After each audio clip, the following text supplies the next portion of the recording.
You're watching the Mondays with Midja podcast. Midja is founder and CEO of Legal Leadership, a company specialising in the leadership training and coaching of lawyers.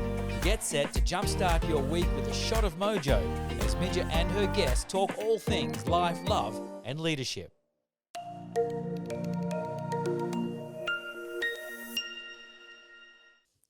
Hey, it's Monday and I'm Midja and welcome to the podcast all about life, love and leadership. Now in the studio today, I have a wonderful guest, Tanya Abbey, who is the CEO of Recruitcorp. So I want to welcome Tanya to the studio, to the chair.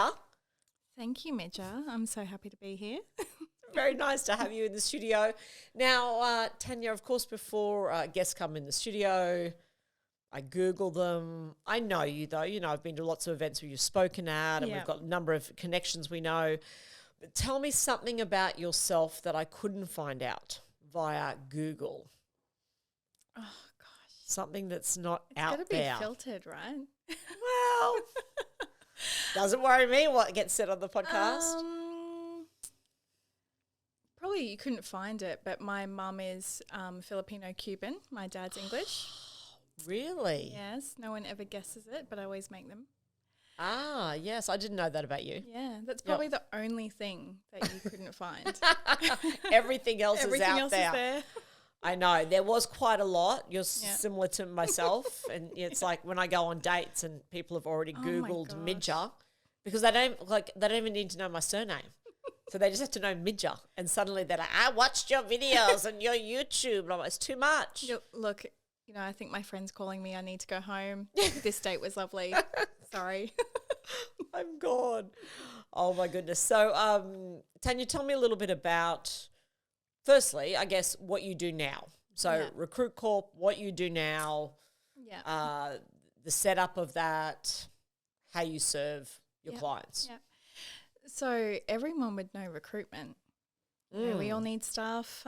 We all need to hire well. We need to engage with staff to make sure that we retain them. Mm-hmm. So I've recruited for 14 years. I started back in a company called Select, which then moved to Video, which is now Randstad. So that's way back. Yep. Then I moved into Julia Ross, which everyone would have known her back then. She's awesome. And then, just progress. So I guess to summarize, we essentially help clients build their team. Mm-hmm. So not bums in seats, not matching job descriptions to resumes. We actually find that right fit for the client. Mm-hmm. So we operate out of the Gold Coast, of course, and then we have serviced offices in Sydney and Melbourne. And then we kind of, we recruit internationally as well. So we're pretty fluid. We're generalists, which means, look, right now I'm recruiting a CEO, an embryologist, a receptionist, a data entry person. So we can recruit everything. And different industries as well? All different industries. Okay. I've got 2 little boys, so one is turning 4, the other one is turning 7. That's so cute. Oh, I know, and they look like me, which makes me happy. I like that. Pete didn't get a look in there. My kids look like me as well. I know when we go out now, it's like we all kind of look like the same. We belong. Yeah. So good. And Pete tries to find that. Oh, he kind of looks like me. I'm like, no. He's all me. No, he's all me. And so I've got an awesome team on the coast, and that's been a journey. We previously were Black Wolf, and then prior to COVID, we were going to rebrand to Recruitcorp. Then COVID happened. Then we just decided to do it this year, and then we have another business called Place Me, which is more candidate side, so helping them get the job that they want, essentially. Okay. Yep. But it's fun working with my husband, though. I was going to ask that. He's still alive. Yeah, okay. Yeah, it's good. So talk to me about, so you have very distinct roles in the business? Yeah. So I think in the last 3 years I moved to CEO, which was a decision. Pete's awesome, and I know I'm biased, but he's one of the best recruiters I've worked alongside, really good salesperson. He's a problem solver. Mm-hmm. So he looks after those really technical roles that are difficult to fill. And I do the same, but he has his own clients. He runs the sales training, and he is very much client facing, and he likes it.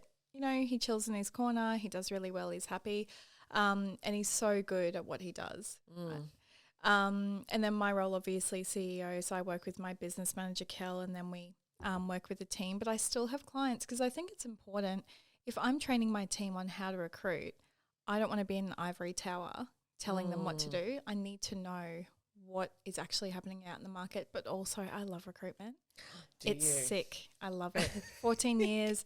What was it? What is it about it? What's give you the buzz? Well, you know, What turns you on? What is it about it? So if you meet a client who's in stress or distress and they're like, I really need this person, then you get the person, you see them in a month and you're like, how you going? Oh my God, Midja's awesome. Can you find me another one? Then the candidate, it's like, you've changed my life. You know, we get calls like, I got a home loan today because I was able to get a permanent role through you guys. Like, I can send my kids to ballet lessons, whatever it is. You impact on so many levels. Yes. And everyone listening or people that own businesses, you know how bad it is if you hire someone that impacts your culture or if you hire bad. But also you know what it's like when you go for an interview or you apply and you don't hear back. So we have a rule to contact everyone within 48 hours. And recruiters, I'm old school, so I like face-to-face, I like sales, I like shaking people's hand, understanding what it is about them, their pain. But it's awesome. The people you get to meet, and I can experience every role having never worked in it. Okay. It's cool. Yeah. It's so much fun. Yeah. And that connection piece and makes a huge difference. Like you're changing people's lives, their family lives, you know, like. And I think because I mentor for Queensland state government and help small businesses. I saw that. Yeah. And the first thing I'm like, because you're always partnered with another mentor who is complementary to you. So it might be marketing or finance. And I'm like, I say to the mentee, I'm like, well done. Because having your own business is horrific, but it's so fun. Like I like to run into challenges, you know, I was talking about this the other day. And that fear is exciting, but it's scary too. Yes. Obviously. Yes. And yeah, you just, I don't know, the people you meet, like today I've interviewed receptionists, sales managers, you know, embryologists that do IVF, like it's just, and you hear their stories and I love that. And I love having a chat. I'm very social. I like hearing people's stories and why they do what they do because I learn from them. Yeah. You know, I don't profess to be someone that knows everything because even my team, I learn from them on how I can train them. It's awesome. And I don't know, for me, it keeps life interesting and similarly, like for me, I could be working with a vaccination company and then a chicken factory and then a law firm and then a car dealership and like, so every day is kind of different. Same, like obviously I'm in the leadership space, so same but different, but the people and their jobs and what they do. And I'm like, wow, okay. But then you hear their story, like I read heaps, as you would know. So I read like 6 books a month. I mix it up with fiction, you know. Yes. But I was reading this book the other day and it's like, well, people always look outside to, you know, mentors or podcasts, but the people around you, they have so many stories, like crazy stories that you wouldn't know. And then you can, if you learn them or you hear them, you'll find alignment there. Yes. Like people are amazing. Yeah. Yeah. Amazing. Absolutely. Absolutely. Love that. So you've got the boys. So I think one of the things that you probably get asked a lot, I know, you know, for me, raising 3 kids and, you know, being a partner of a law firm and doing all that, there's a lot of how are you doing that? You know, like what kind of works for you? And I think it's very personal. Do you know what I mean? Like I find for me, raising how I parent, how I raise my children, what's important to me in a day, in a week, what my role as a mother is kind of, that's my paradigm and my point of view. But I'm always interested, and I think other people are in other people's stories around motherhood and being in business and raising kids and. Yeah, look, when you own a business, you don't really have a choice, right? Yeah. And my parents are great. You know, my mum, she's amazing. My dad's amazing. And my mum was a really hard worker. So was my dad.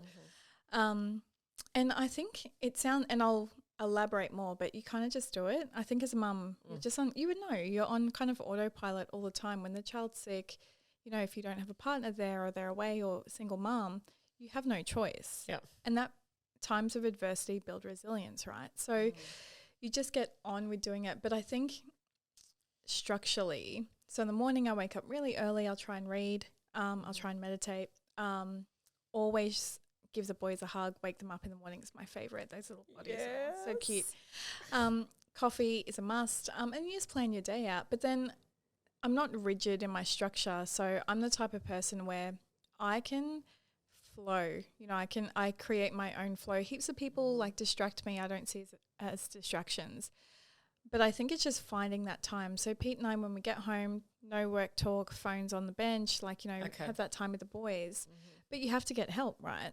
So, you know, when we first had Manny, my eldest, I was working that day, the day before, like, you know, and that's not me. You know, a lot of people are like, are your children okay? My children are awesome. But, you know, I'm kind of in a bed stuck there. So I'm, you know, my mind works constantly. So I want to work. But I guess getting that help, obviously childcare, you know, the eldest is in school, but babysitters, like Pete's parents are gone now. And Pete's great. Like, he really helps me. If one of the boys is sick, he's the first one to go, not me. He's really supportive of my role. And I think it's just finding the balance. Like, I say it to the guys at work, like, I could work, sleep is very inconvenient. I could work. You're not a big sleeper? No, I am. You are, but I find it because I want to do things. Why do I need this? I know it's so important, but it takes up a lot of time. But I think it's important. I spoke about it the other night, the imposter syndrome thing. Yes. You have to connect to your tribe, right? Like, I think it's great to try and be this Wonder Woman, but you have to share that with other people because it's not you and I, like, and I've heard this, like, you know, Midge is amazing. I don't know how she does it. And then I'm kind of like, well, you know, she just does it. But also we have that mum guilt, you know, we feel bad. As your children get older, you get a bit more freedom. But then, you know, there's that guilt with school and everything else. Like, I don't know the mums at school. I feel bad. I'm trying to connect. But I'm the one that's always late or sewing the costume or whatever at midnight because I forgot about it. Like, I'm that mum, you know. But if they need me, I'm there. So I think how I do it, I have to structure my day, but know that if it kind of goes the other way, it'll be fine. That's okay. It's just being consistent, you know. I think that's, Yeah.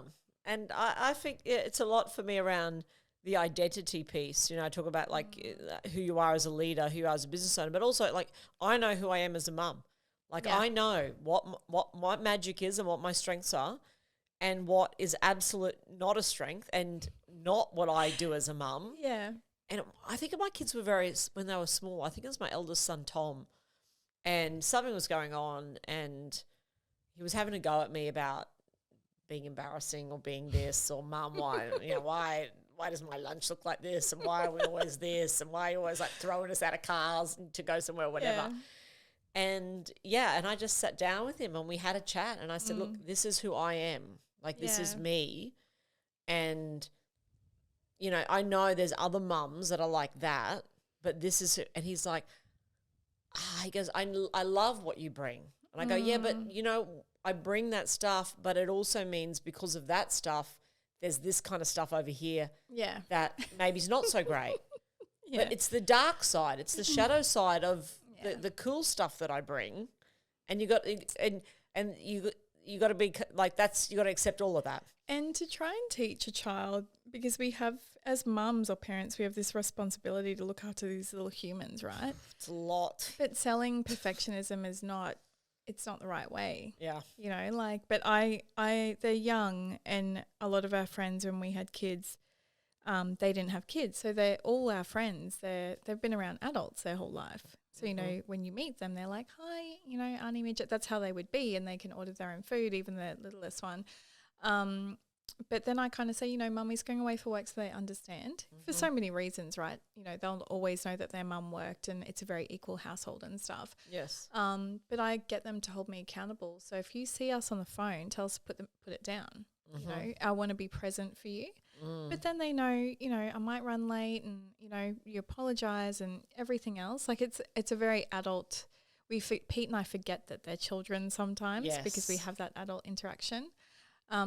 And everyone, I think, is so, I don't know, I didn't grow up in the Instagram era, but, you know, we're trying so hard to be something that we're not. And it's, I think when you reach that point where you've probably had a lot of feedback around yourself and you ask for it or it's given to you, and you're just like, hey, the less, the older I get, the less I know. And that's fun. Yeah. I like to know things about me, Yes. that I need to improve on. That's even from my children.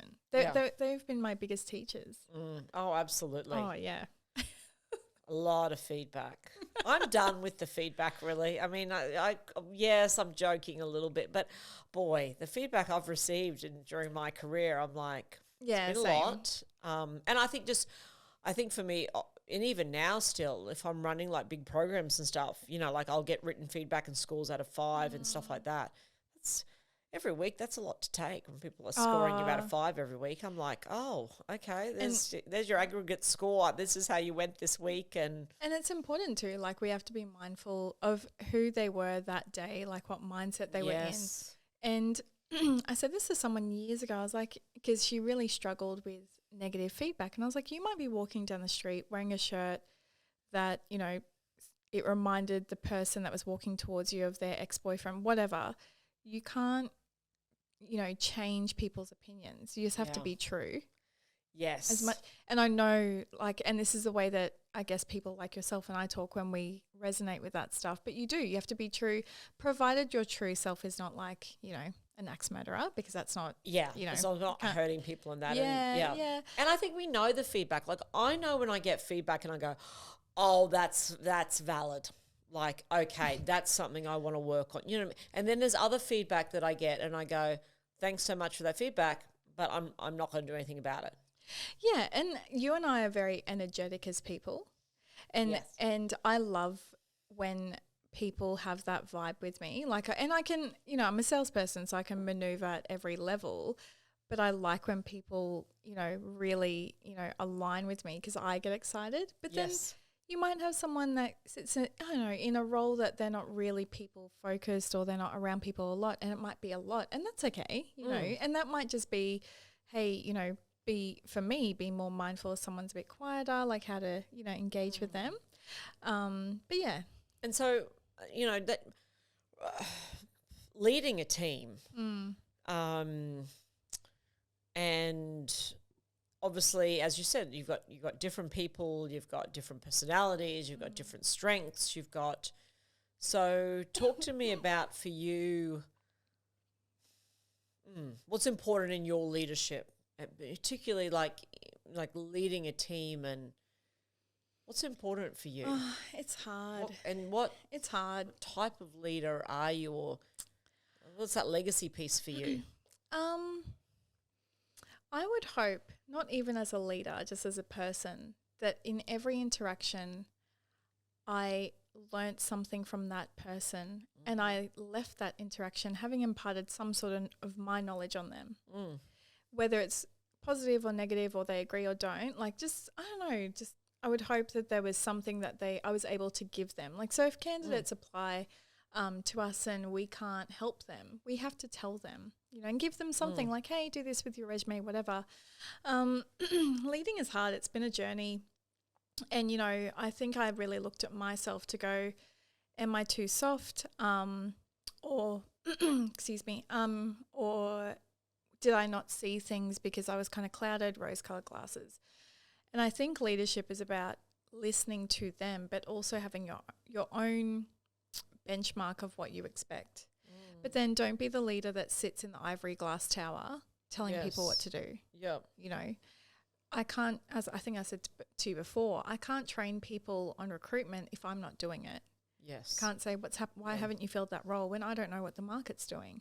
So you have to do what you say you're going to do, but show them. Like years ago, Pete and I had a manager, because we met at another company, and she'd always go on about sales calls and stuff, and Pete was like, well, show us, just show us, and it wouldn't happen. And so now when we train, we do it live, or we try and do it one-on-one, or take them out to our clients and stuff, because people will learn, but they need to learn through their own experience. If I sit in a classroom telling them everything that I know, it's great. They get some context, but they're not going to learn through me. They're going to learn through their own experience.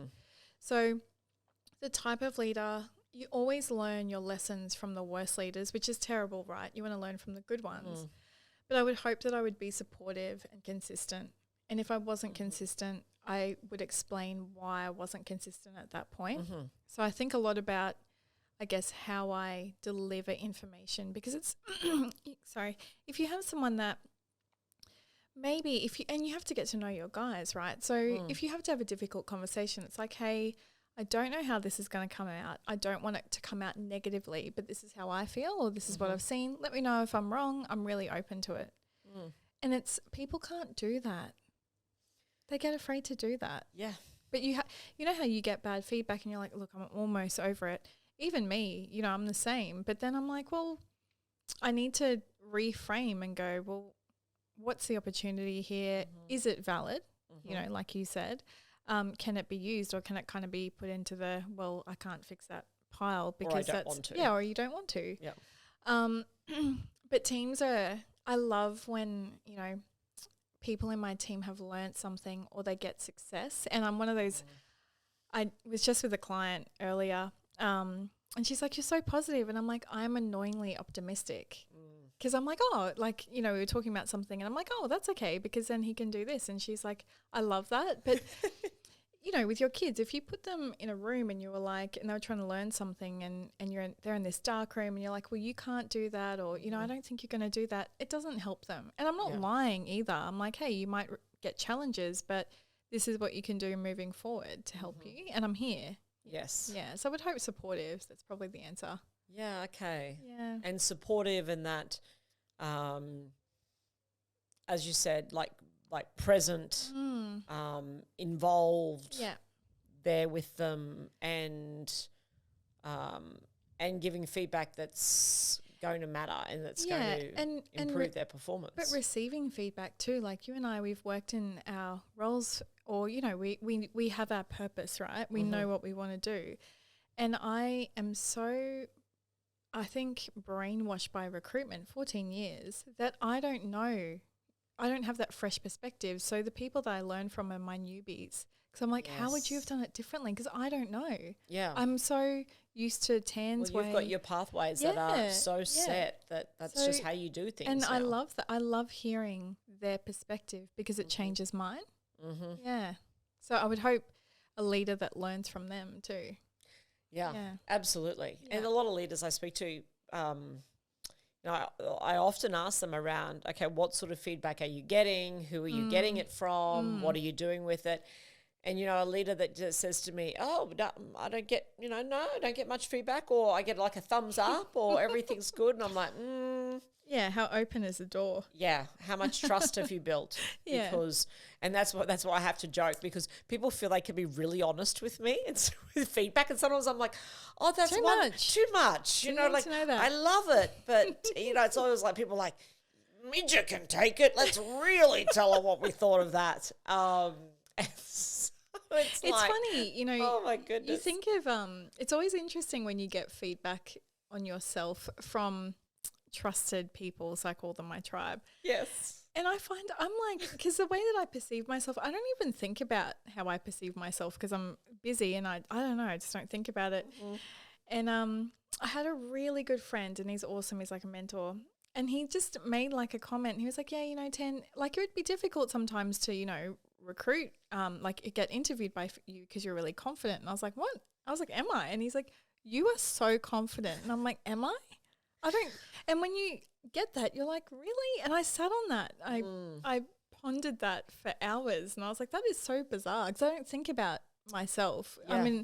I'm in the work of service, you know. Yes. So, which is a great space to be in, right? Yeah, and I think thinking of others and being of service to others. But I was quite tickled by it because I'm like, that's so interesting, you know. And that's probably with you. They're like, oh, she can take the feedback, and you're like, oh, yeah, if I can. I can, but I have a heart, and you know. But that perception thing is it is an interesting one. Yeah, I even found it. I ran into a couple of school friends, and you know, after obviously, like I don't know when this was, some school reunion, and after a bit of champagne and stuff like that, and they were telling me like what they kind of thought of me at school and stuff. I was like, oh, okay, that's really interesting. I didn't think I came across like that, but they were like, yeah, at times quite scary. And I'm like, scary? And I want to be inclusive. I thought I was really inclusive and open. They're like, kind of, but also this. And I'm like, okay, that's interesting to hear.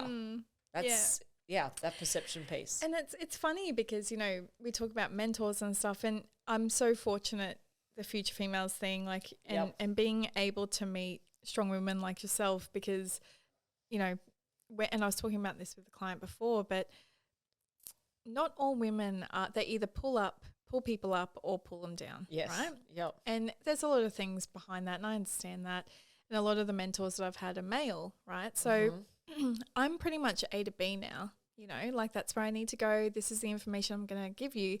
And I think if you've, you know, been in an environment where perhaps you've had like toxic leaders or females or males or whatever, it can be perceived as me being too direct. Yes. And that might be why you got that feedback too. But as a person, if people know me, I'm really nurturing as well. So I'm like, you know, I was in Sydney last week and I caught up with a really great friend, and I was like, make sure you text me, you know, when you get home. It was like a 10-minute thing, but I just said it. And he's like, Tan, you're so sweet. He's like, thank you, I will. But that just, it's something that I didn't even realize left my mouth. And it's sad, like, you know, and then we get caught up in Instagram, what's real, what's not. I try to be authentic. Am I oversharing? And then I'm like, you know what? I'm around all the time. People like you, people can meet me, they can know me. I'm super transparent. Any question you have for me, I'll answer it honestly. Yep. But then you know, sometimes you have to just be yourself and then, you know, not worry too much. Yeah. I think. Yeah. Yeah, absolutely. Yeah. I think you can really, as you said, get caught in that space, and that being real and for me, I guess that especially in business, like I can't serve everyone. No. You know, not everyone is going to be a client. Yeah. And to find your clients, to find in business, find the people that you got alignment and are going to work well with you and your business and the service that you can give to them. Yeah. Yeah, so important. Yeah, and you know, it's nice to be, and you would be in this space too, to work with the clients you want to work with. Yes. And all my clients are like the same type of person, because Pete and I are like that too. And it's a joy. Yes. Like, I know that sounds, but it is a joy. It's a joy to work with them, and it's fun. Like every interaction, like clients or candidates, right? Like they're so interesting and you can help them. And I think if there's, I hate the term, but haters or whatever, like is it relevant? You know, Haters going to hate. Yeah. And it's, you know, do you allow that to touch the circle, you know, of, you know, or your tribe or yourself? And is it helpful? If it's not helpful, is it constructive? That's very different. But it's hard. It's so hard. And it's not hard like from a female leader perspective, but I'm in sales. I've never had that. You know, I think I said it the other night, like female salespeople, we're more intuitive. You know, Yes. I would say that in front of Pete, my guy friends and stuff, they would agree. More intuitive, not the EQ thing, but they're more perceptive, so they can maneuver through conversations. But it's hard to be just a general leader, I think. We get a lot of flack, you know.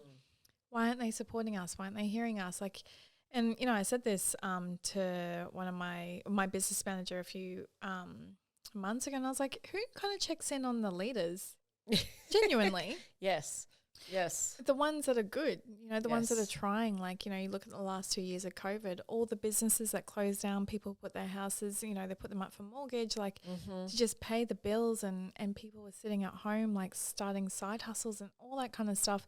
Who checks in on the leaders? Yeah. To see if they're, a lot of my clients, they're like, you know, it's lonely at the top, or it's lonely to be a leader, because you always have to be this person for others. Absolutely. And it's hard.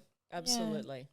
So I think certainly there's a point there around, you know, leadership being lonely. And I remember a CEO once saying to me, you know, because as an executive team, we would, you know, just travel places for meetings and stuff like that. Yeah. And he'd always say to me, he goes, no one ever comes in my car. And I'm like, no one wants to ride with you.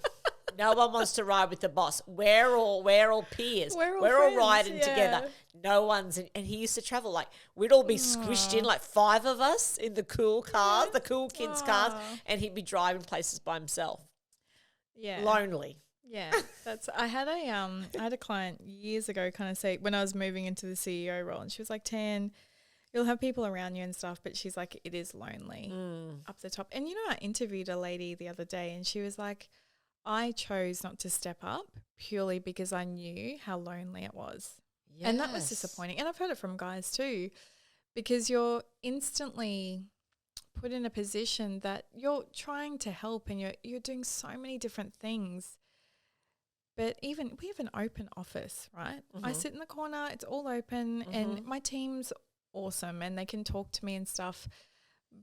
But there is still that invisible glass that I can't help. I can go and sit with them, I can have a chat. Like, there's always this perception, and that's not created by me, that's created by, I don't know, society or whatever it may be. Yeah, a scripting around that sort of previous role. roles. Yep. But I'm like so relaxed all the time. And I think, I never say people work for me, they work with me.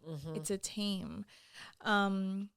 But then we think, do leaders feel that way because of how they are treated or of how they are? Like, again, chicken and egg kind of thing. Yes. Like, it is hard. And I think it's important to surround yourself with people that are similar to yourself or that can influence or help you and understand. Like, majority of my client meetings, 90% is personal, right? Yeah.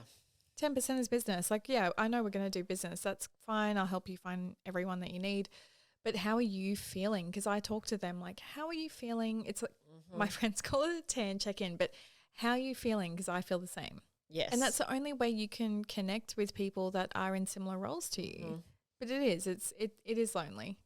And that's, like a lot of my work in the leadership coaching in that space is just being a sounding board for people, being a safe space for people, giving them, asking the right questions, giving them a shot of mojo, just being their person, because there is no other person they can talk to in a way that they can talk to me. Yeah. And that's just because, they're at the top. You're the external person and you're the specialist in the space. So they're like, okay, well, she can help me. She's probably heard a few different stories, hopefully worse than mine, whatever.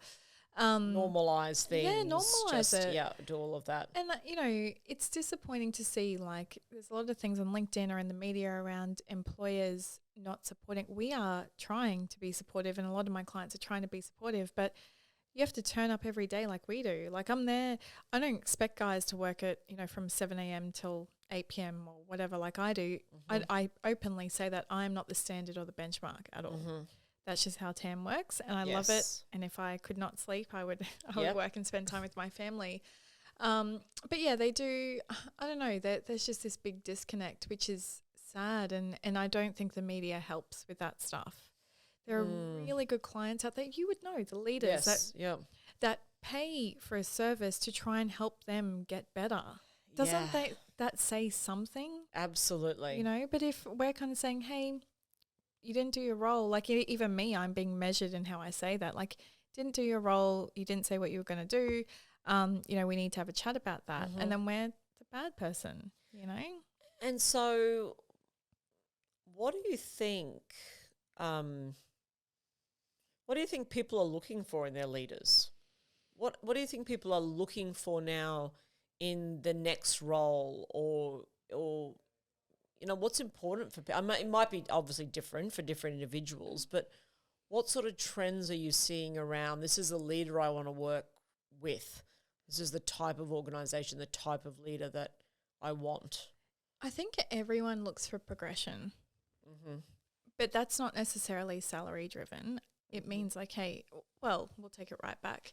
If you're hiring for a role, be clear in the role that you want to hire for, but also what is the progression in the role, and then try and stick to that as well. If you are progressing someone, I think people just want to know that someone's got their back. So I had a scenario yesterday where one of the girls that works for me, she screened a candidate and he was really rude because we go, okay, what are you doing in your current role? And he was like very, I would know more than you and you wouldn't understand it. And he was really, and then, and she was quite upset. And she has her own story and stuff. And I just rang him and I was like, hey, I didn't feel like we got all the information. I caught the tail end of that. And he knew he apologized. If he didn't think he did anything wrong, he wouldn't have apologized straight up. And I was like, but then I was like, maybe he doesn't know how recruiters work because he was quite young, hadn't worked in any role, and, you know, So I was like, you know, tell me what your experience is. And he didn't know. And I was like, well, this is how an agency works. Like, we call you, we screen you. It's important that we talk to everyone, you know, within 48 hours. And we recruit many roles. So we need to know what you do. Yes. So just understand that. But and it's not a younger generation thing, but he was from a younger generation. And I feel for that generation because we weren't brought up on Instagram and Facebook at all. So that transactional mindset, or, you know, I'm going to make heaps of money if I just sell something in 3 months, that's not realistic. Yeah. Before that boom of anyone's success, there is a lot of hard work and hours and tears and everything else. So I think a leader, and I said to her, I was like, hey, it's all good. I'll give him a call. And I just said, look, are you okay? Because I never want people to, you know, feel that way. And she's like, no, I get it, you know. But I think it's probably just having their back. I think open, constructive criticism and feedback is something that I always ask people, like, how do you feel about it? How do you feel about criticism or constructive criticism if you think you're right, you know? And everyone's like, I want constructive criticism, but I know that leaders are giving that because they're afraid. Because we're in a PC environment now. Yes. Where and I don't know how, like, it's just been created and developed and made worse over years, but we're afraid to give feedback because we might get taken to Fair Work or whatever it is. So we have to be really careful, you know? So how do we do that? How do we bridge that? Just have more conversations, open that trust up. I think probably years ago, I was probably more mumming people. It wasn't my role to do that. And I think maternal in the leadership space. And feeling quite bad for them and thinking too much about, you know, their personal life around how they feel, and it wasn't commercially viable, right? And now I kind of go, well, what do you need from me? You let me know what you need. This is where we're at. I'll give you feedback, but I want your feedback. And I always do that after training. But I think from a leader, people want to be seen and heard and acknowledged, but they want feedback, which is hard. You know, how do you tell leaders to ask for feedback? Or give it? Yeah, it's a number one thing that people ask me to talk to them about is how do I get honest feedback from my people, and how do I give it as well, and creating that culture of feedback. And as you said, there's a huge fear around that. Well, there's a fear because people don't have enough people working for them. They're scared that if they give some negative feedback, the people they have will leave,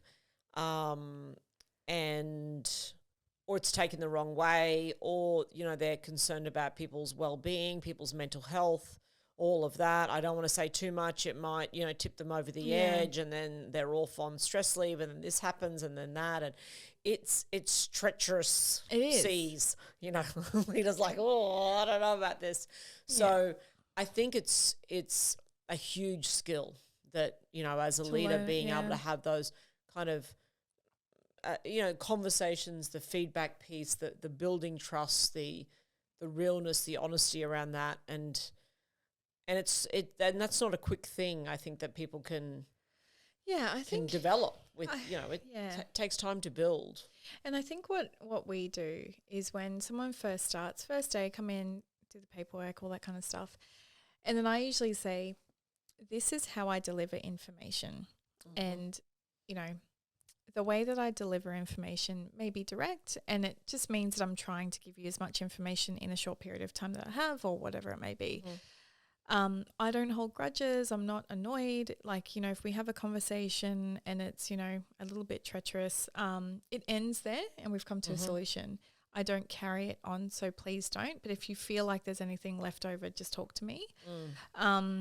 Because it's interesting, right? Like, Pete will tell someone something and it's taken really well. But if I say it in the same tone, everything else, it's like Tan's a bitch. But I'm not being a bitch. I'm just, you know, just pretty much trying to say it and be direct. And I think by saying this is what my communication style is, then they expect it. And then you reiterate it. It sets up expectations. But then you have to be consistent too. You can't be like, hey, I'm really open. And then when they talk to you, you're not free or really crazy about it. So you have to be consistent too and be mindful and present. when someone's talking to you, put your phone down, listen to them, talk to them, have that conversation. So words are just words, right? You have to have the action. And that consistency piece is a big one. It's like team members, if I'm interviewing team members, as part of a scoping, that's a lot of times when they say, like, what annoys you, what freaks you out around here, what gets on your nerves, and they're like, from day to day, we don't know what to expect from our leader. Like one day we're like this, and then the next day, and that consistency piece comes up a lot. They're like, it wouldn't matter, but like consistency is important. And I'm like, it's both sides, because obviously we're all human beings. Yeah. And so, I know leaders will have good days and bad days, and we get that, but I still think there's something around stepping up into the leadership role that there's an added responsibility to be aware of how we show up. And I think COVID was scary, like at a international level. It was amazing. Everyone went through the same thing, right? But then how much information do you give as a leader to try and keep people retained and safe and heard? But you can't give too much. But then no one knew. We didn't know. And, maybe we just say we don't know, we're just following government direction, your role's fine, whatever it is. But I think, and I always say to my guys, call your clients, even if you don't have an update. No update, still an update, right? Yes. So it's doing that too, and being like, hey, I'm in the dark too. I'm going to try and find information. I just, people are between too much information or not enough. I know, yes. But if I interviewed a sales guy yesterday, which I love interviewing sales guys because I do sales training. He's like, in the morning, I just cruise for like 15 minutes with my team. I ask them everything about their life except work. Just have a bit of a chat. Yes. Amazing if you can do that every day. Like I roll into interviews usually from like 7:30. But if you can do that and just have a general chat, they're not coming into work thinking they have to be there, straight away. But also, you're working for a company. You have to be delivering work as well. It's too, I don't know, it's too loose, I think, at the moment. Like there's people, I guess, that have their own perception. Like if they come from an environment where they have a lot of strong people around them, maybe they would feel more comfortable with a strong leader. But then if we don't have those exploratory conversations with them, we don't know. Absolutely. And you don't want to know too much as well. At staff events, and you find out this weird stuff that you don't need to know. You're like, I want to know that. Yeah. There's a line and it's been crossed. Yes. And that's the what I find, like what I call it the fun thing in leadership is that, well, when do you get it right? Probably never.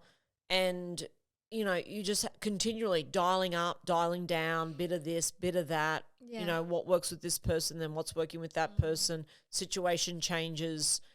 And I think if you can just sit in that kind of space of, I'm learning. Yeah. That curiosity space, that kind of space, then you're open.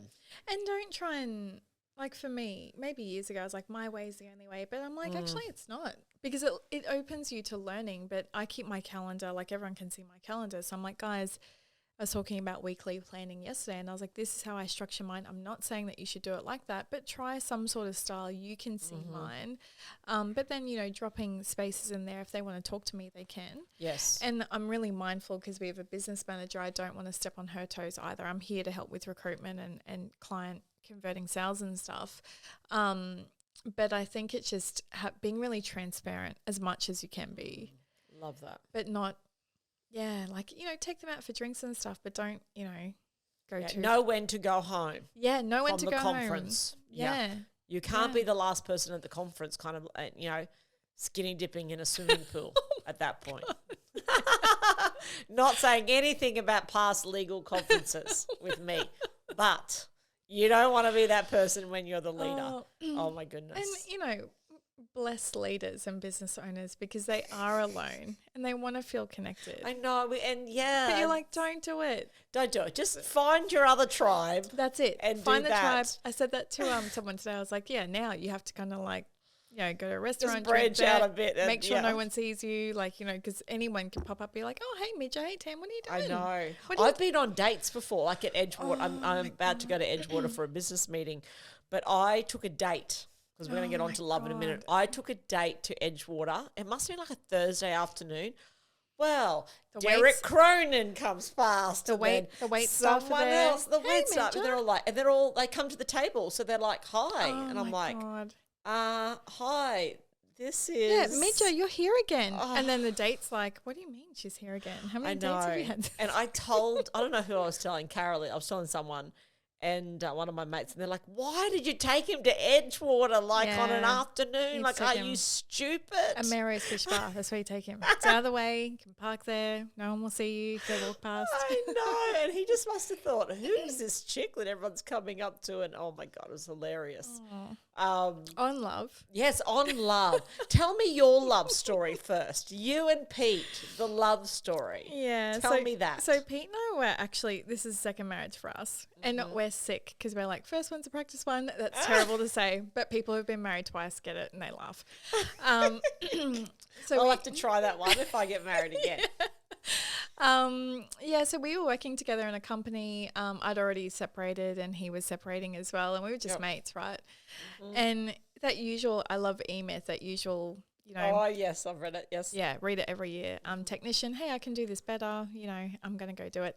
So we started a business together, got together obviously. And I always breeze over this part, but I think for transparency, like, it was crazy going through two, divorces at the same time. I bet. And then, the first one's terrible because, your family's like, oh my gosh, you're going, my mum's Catholic, like all that. Yeah. In the end, she was like, oh, I don't care as long as you're happy. And I was like, oh my God, I just, just really spiraled for no reason. And that was stressful and we were really young. And then, it was just me and him, we Bonnie Clyded it.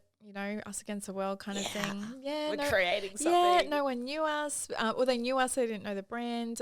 We were in this house in Holland Park in Briz with two of my best mates. And Pete sucks with technology. And I was like, he kept whinging about his phone. Like he would do all these sales calls a day, I'd do the recruitment. I was like, what is wrong with you? Found out we were in a black spot. Oh.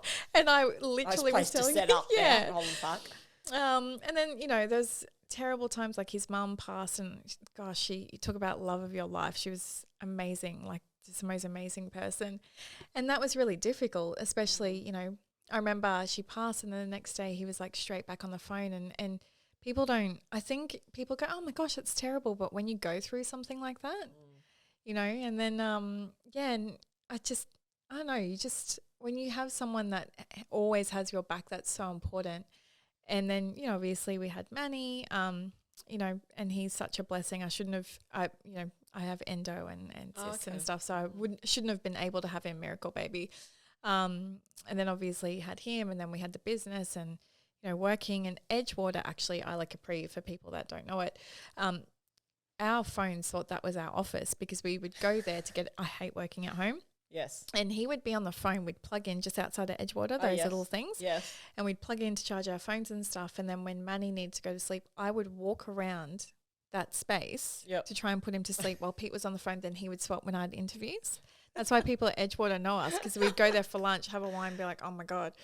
I love it. And then we we went through that and we saw what it was off the back of a GFC too. And I remember one of our clients, and he's really close to us. We had to go up to Mackay. I remember we had like no money. We had nothing. We had credit cards and, nothing to our name. And we went up and filled like 40 roles for our client in Mackay. And I remember thinking, to hire this conference room, it's like $500. And I was like, I don't know if we can afford that. Yes. Right? Yep. And then we did it. We hired 40 people in a month, which is my background is assessment centers, so I can do that, but these are really technical fitter roles and auto leckies and stuff. And we just I look back now and we just killed it. Yeah. Like, it was amazing. And he's always great partnership. Yeah, and it was funny today, we were sitting with a client and we were talking about a previous manager we had who, male, he used to talk down to me, and I would tell Pete, And Pete didn't realize until he just popped into a management meeting one day and the manager didn't know he was there. And then afterwards he rang my friend Dave, who's our external CFO. He goes, does he always talk to Tan like that? Because I'd been telling him for ages. And Pete was saying to this client today, he's like, yeah, I just said to you, Tan, are you being precious or is it real? And it's funny because he's not talking down to me at all. That's how we interact. Yes. It's a very work is work, you know, and that's how, and I'll be like, Pete, well, you didn't really show up. This is how we talk to each other, right? It's really funny. But he's always given me that open feedback, or we can always talk about things. Like it's something else. Like I think if you go into business with your partner, it's amazing because you can't fight with him all day. You have to sort it out at the door. Yeah, I love that. You know? Yes. Yep. But he's just that person like that always shows up. And, you know, with friends and family, like he's so, you know, generous and supportive of me, which is important, and I'm supportive of him. Like he's amazing. But yeah, and it's funny because my first marriage, look, we were just young, you know. Yeah, okay. And the Tan then, you know, that was Tan then, right? And now it's he's someone different. Yeah, You're someone different. Better. Yeah, absolutely. Love advice for me.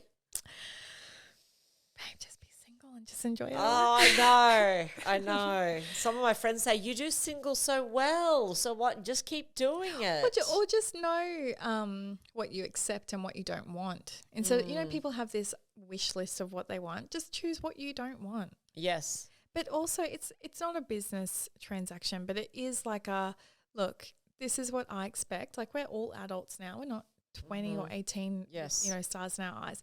But this is what I want. This is what I expect. This is how I interact, whatever it may be. This is my time that I need with my kids. And like if you be that way, or the people that you surround yourself with, you'll attract that. Yeah, I love that. Because time is important. You can't, this hour, we can't get it back. No. But how fun. Yeah. It's creating a memory. I'm taking that with me. I feel like I need to have a couple of conversations. So I'm going to... we need to have a few lunches. I'm going to go into the weekend with this. Absolutely. Expectation piece. Tanya, we don't finish any episode without giving you some a message from the universe. Excellent. I have these which are like fortune cookies, but they're not cookies. How they're good. just little messages. I have Carpe Diem or Trust Your Crazy Ideas. Carpe Diem. Carpe Diem. Yeah, we got a few in here, so I'll get you to pick one. Pop it open and see what your message is that you are taking with you. How good. What does it say? This is so me as well. Is it? I'm going to take this to Pete and he's going to laugh. I know. Put that. Be grateful every day for the brief but magnificent opportunity that life provides. Oh, I love that. You can put that on the fridge. It's going straight with the kids' drawings with the boys. Yes. Yeah. Yeah, amazing. Thanks, absolutely. Now, Tanya, where can people find you, connect with you? LinkedIn, Tanya Abbey, or recruitcorp.com.au. Wonderful. All right. And, you know, if you want to find us, we'll probably be at Edgewater having a wine or something. Let's do that. Once a week. Gotta get that balance right. Yeah, that's it. So a huge thank you for Tanya for being in the podcast studio today. That's a wrap for our episode. We look forward to talking to you next week. Go out there, have a fabulous week. I'm Midja, and thank God it's Monday. We trust you enjoyed this episode of the Mondays with Midja podcast. Host Midja Fisher is a leadership expert, keynote speaker, coach and facilitator. To find out more about Midja, visit midja.com.au or follow her on Instagram at Midja Fisher, and make sure you subscribe, share and leave a review.